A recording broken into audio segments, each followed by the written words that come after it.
Hi, it's Chris. In this video we're going to show you how to remove and reinstall the lint filter on your Whirlpool dryer. Replacing the filter on your dryer does not require any special tools at all, just a few minutes of your time. Keep in mind if your machine needs to be repaired, it's usually simple enough to do it yourself. Visit PartSelect.com, enter your model number, and quickly find and order the part you need. So some of the reasons why you'd be looking at replacing the lint filter in your dryer is sometimes over time and wear and tear, the screen mesh will start to have openings and tears in it. That'll allow dust and lint to flow through and bypass the filter and get into the machine or cause linting outside to jam up at your vent.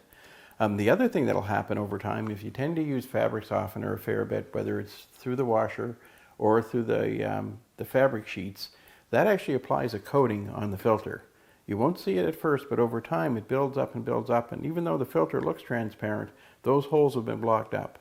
So you're not going to get as much air moving through, so you're going to find it's going to take longer to dry your clothes, as well as you're going to start seeing your energy bill go up a little bit because the thing's running longer.